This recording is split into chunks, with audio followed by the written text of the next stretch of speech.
So it's the morning of the 7th day. It's about 5:15. I decided to leave early this morning. I had a little problem last night. I had an intruder in camp. I'll tell you about it. So at the 100-mile mark, you start really walking into a desert landscape, but don't let that fool you because we still have to go over that wall right there. So today we're going to actually run into saguaro cactus, probably get into Saguaro National Park or close. And then we got to go to Canada. You got to go up into that piney forest, and I'm assuming there's snow up there. I can't see any from here, but I'm sure we're going to run into snow there. Then back into the desert another day, and then start climbing into the Catalina. So back to Canada. Welcome to Arizona's Sky Islands. I just went under I-10 and it's kind of dark in there. It's a long way through. Now that I see this side, I know I should have been thinking about what I might have been stepping on. Okay, I'm marking it at 117.5 mile marker. First saguaros, and I'm going into this canyon with a lot of cottonwood trees ahead of me, which means water. So let me tell you what happened last night. I said, I was hiking in the dark because I had a full moon.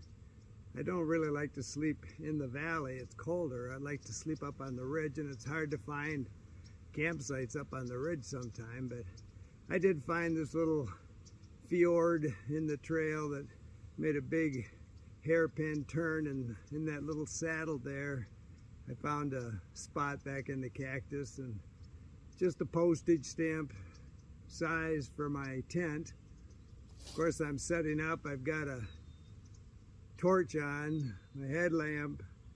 The whole world can see I'm up there. I've got the whole place lit up. Setting my tent up, got everything set up, got my air mattress blown up, crawled in my tent, shut the vestibule fly, and then I had an intruder.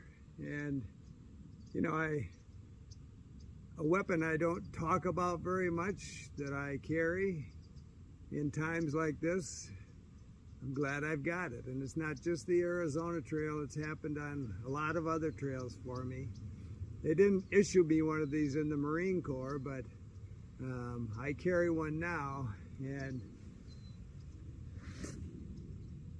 go ahead and laugh, but when push comes to shove, you'll wish you had a sit pad too. So last night, I'm all zipped into my tent, and I'm washing my feet, and all of a sudden a little head pops under my tent, about the size of a softball, hardball maybe, little fuzz face, pack rat. And he decides he wants my tripod. He starts off with my tripod, and I yell at him, and I grab it, and I pull it back, and I think, well, he's gone. I yelled at him. I know better than that. He's not going away. So I go back to washing my feet, getting cleaned up to go to bed. And he comes right back 30 seconds later. Now he's on my water. So I have my water bottles here right outside my tent. And my tripod sits with it because I carry it.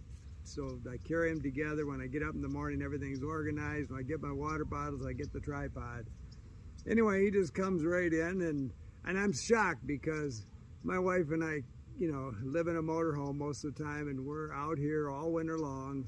And most people out here with an RV put lights under their engine, which is what I do. I've got lights wired right into my engine, so when we're out boondocking, in that same area, really right down in the Los grasslands, we camp there a lot in the winter.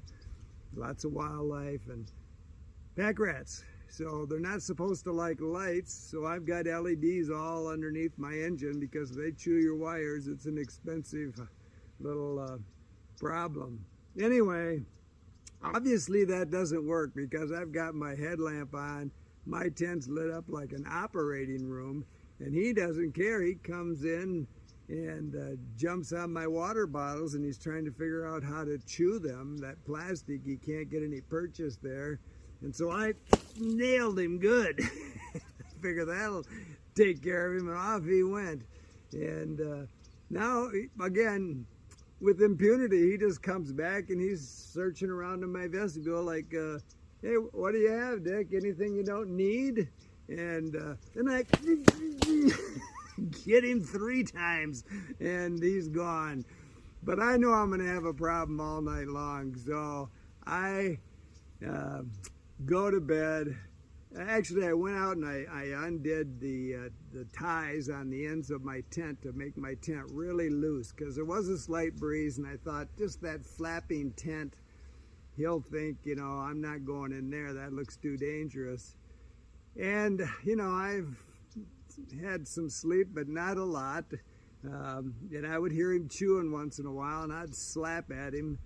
But I had, you know, then you doze off, and, you know, I really should have gotten up and moved, but I'd already done 22 miles that day, and I just didn't feel like moving. I felt like putting up with a pack rat.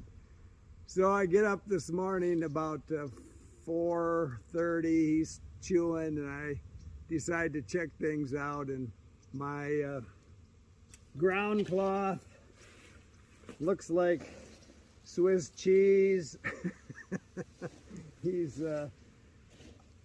I've got a line here that I've retied. It goes between my poles on the tent. He chewed that. He chewed my guy lines at this end. I've got to retie that.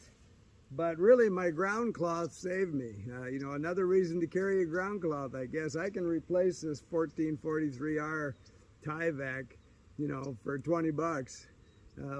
But he didn't really chew at all that I can see. I've gone over it real well. He hasn't chewed on my Hilleberg Eden besides the guy lines. And I carry elastic on the guy lines, and he chewed the elastic and then he ran off with that.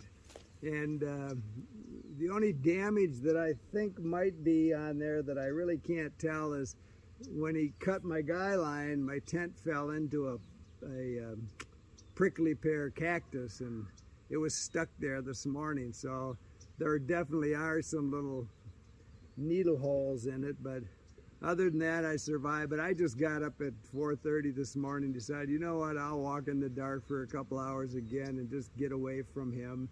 And you know, I could have solved the whole problem by taking my shoe and killing him, but you know, we're all trying to eke a living out of this cold world. And so who was the intruder? Me.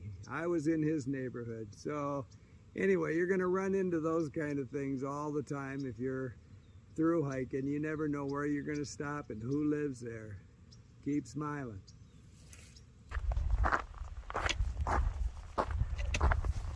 So today's my first really hot day.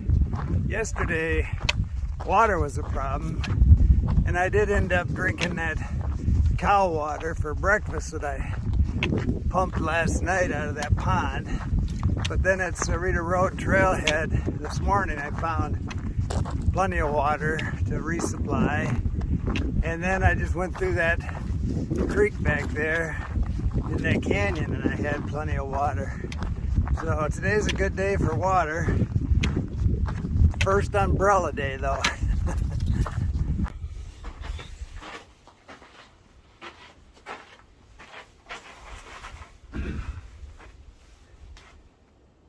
I'm at mile 124 La Savila picnic area. Pretty dilapidated, but has 2 things. The only 2 important things I need. Shade, and come here, I'll show you.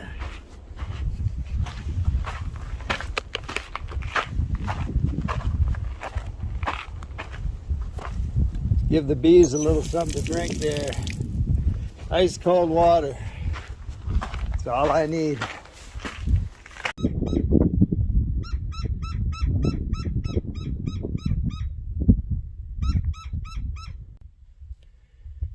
So I guess we'll turn down the bed on day 7. I'm at the boundary of Saguaro National Park, and you need a permit to camp in the park, so I guess we'll just hunker down here, and then tomorrow we'll get out of the gate early because it's 17 miles, 17.7 over that hump there, and hopefully there's no snow up there, but I'll be surprised if there's not.